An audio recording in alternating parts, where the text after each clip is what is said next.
दोस्तों, हर एक इच्छाधारी नागिन के पास उसकी नागमणि जरूर होती है।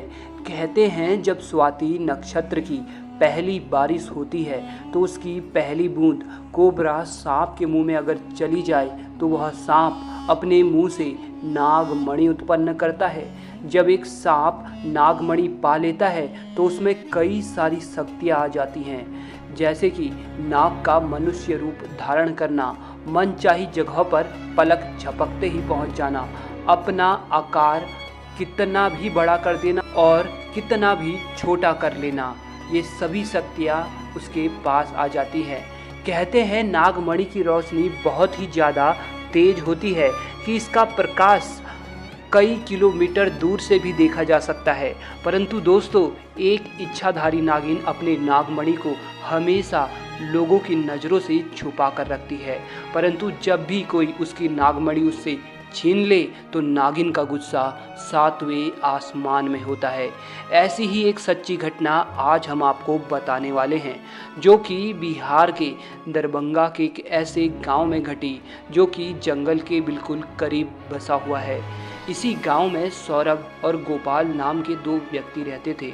दोनों की काफ़ी अच्छी दोस्ती थी और दिन के समय दोनों अपने बकरियों को चराने के लिए जंगल साथ जाया करते थे। उसी जंगल में एक इच्छाधारी नागिन अपने नाग के साथ रहती थी और अपने नागमणि की रखवाली करती थी। एक बार गोपाल की एक बकरी घने जंगलों के अंदर चली गई तो गोपाल ने सौरभ से कहा कि तुम आज मेरी बाकी बकरियों को अपने बकरियों के साथ घर ले जाओ, मैं तो अपनी उस बकरी को ढूंढ के ले आता हूँ जो शायद जंगल में थोड़ा अंदर चली गई है। उधर नागिन भी अपना भेष बदल कर तथा मनुष्य रूप धारण कर नाग को नागमणि की रक्षा के लिए छोड़ गांव में भ्रमण को निकल गई। जब गोपाल अपनी बकरियों को ढूंढता हुआ उस जगह पहुंचा जहां एक पेड़ के नीचे बने बिल से तेज रोशनी आ रही थी, उसे लगा कि कोई कीमती हीरा या फिर आभूषण उसके नीचे हो सकता है। तो उसने उस पेड़ की ही एक टहनी को तोड़ा और एक बड़ा सा डंडा बना लिया और उस बिल को जोर जोर से मारकर तोड़ने लगा। उस बिल को तोड़ते समय गोपाल बहुत तेजी से डंडे का वार कर रहा था, जिसमें से दो चोट नाग के बिल के अंदर मौजूद नाग को भी लग गई और नाग ने उसी समय अपना दम तोड़ दिया। जब गोपाल ने मरे हुए नाग को देखा और उसके पास तेज चमकती मणि को देखा तो वो समझ गया कि वो चमकती चीज नागमणि ही है। उसने पहले नाग को डंडे से हिलाया और यह सुनिश्चित किया कि नाग मर गया है या जिंदा है। फिर उसने जब देखा कि नाग मर गया तो उसने अपने जेब से रुमाल निकालकर उसके अंदर उस नागमणि को रख लिया और भागता हुआ तेजी से घर को निकल गया और भूल गया कि वो बकरी को ढूंढने जंगल में आया था और वो बकरी अभी भी जंगल में रह गई। इधर जब नागिन वापस अपने बिल की तरफ लौटी तो जैसे ही उसने नागमणि गायब पाई और अपने नाग को मरा हुआ देखा तो वह गुस्से में आग बबूला हो गई। उसने अपनी शक्ति से नाग की आंख में देखा और जान लिया कि ये हरकत किसकी है। गोपाल ने बहुत बड़ी गलती कर दी थी कि उसने नाग के शरीर को वैसे ही उस जंगल में छोड़ दिया था। अगर वह नाग के शरीर को उसी समय जला देता तो शायद नागिन को गोपाल के बारे में पता ही नहीं चलता। उधर गोपाल बहुत खुश था क्योंकि उसे दुनिया की सबसे शक्तिशाली चीज नागमणि जो मिल चुकी थी। गोपाल जब घर पहुंचा तो सबसे पहले उसने नागमणि अपने हाथ में पकड़ी और यह इच्छा जताई कि उसकी खोई हुई बकरी उसे मिल जाए। दोस्तों, चमत्कार हुआ कि अगले ही पल वह बकरी उनके घर के दरवाजे पर थी। गोपाल ये सब देखकर बहुत खुश हो गया।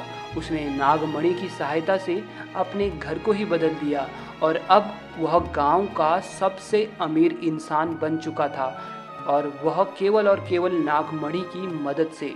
उधर नागिन अपने नाग का बदला गोपाल से लेने के लिए बेकरार थी, परंतु वह विवश थी क्योंकि गोपाल के पास नागमणि थी और वह तब तक गोपाल को नुकसान नहीं पहुंचा सकती थी जब तक उसके आसपास वो नागमणि हो।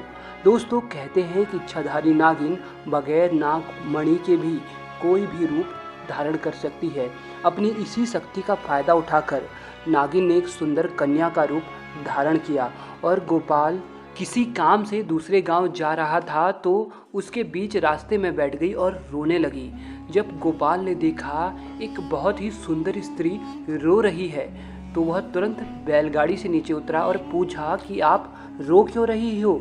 तो नागिन के भेष में उस स्त्री ने कहा, मेरा नाम पायल है और मैं अपने पति के साथ दूसरे गांव में रहती थी, परंतु कल वह एक अन्य स्त्री के साथ शादी करके आ गया और मुझे मार मार कर घर से बाहर निकाल दिया है। मैं बेसहारा हूँ, लाचार हूँ। गोपाल को उस स्त्री पर तरस आ गया और उसकी सुंदरता से गोपाल बहुत आकर्षित भी हुआ। वह उसे अपने साथ घर ले आया। धीरे धीरे नागिन और गोपाल में दोस्ती शुरू हो गई और दोस्ती इतनी गहरी होती चली गई कि गोपाल को पता ही नहीं चला कि कब वह उस स्त्री से प्यार में फंस चुका था। एक दिन गोपाल और पायल यानी वो नागिन दोनों घूमने के लिए गए और एक जगह एकांत पाकर पायल ने गोपाल से पूछा, तुम्हारे गले में ये चमकती सी चीज़ क्या है।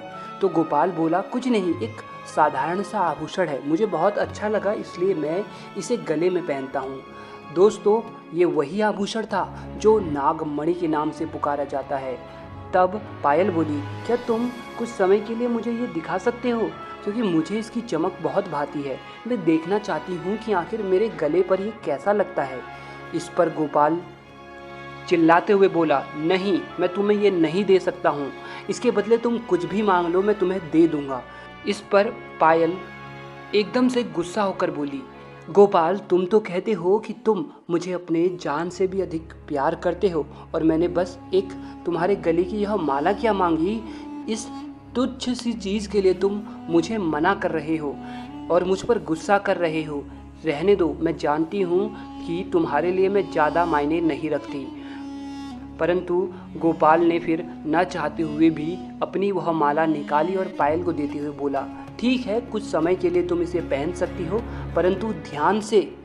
पायल के हाथ में जैसे ही वो नागमणि आई, पायल का रूप एकदम से बदलने लगा। केवल एक पल में ही पायल एक सुंदर कन्या से एक भयानक कन्या के रूप में परिवर्तित हो गई। उसका चेहरा बिल्कुल नाग सा हो गया और उसने कई बार गोपाल को डसा और डस कर उसे मार डाला। नागिन का इंतकाम पूरा हो चुका था, उसने अपने नाक का बदला ले लिया था। तो दोस्तों, कभी भी एक नागिन के नाक को नहीं मारना चाहिए और साथ ही नागिन के नागमणि को तो भूल से भी नहीं छूना चाहिए, अन्यथा वह नागिन 7 जन्मों तक उस व्यक्ति का पीछा करती रहती है।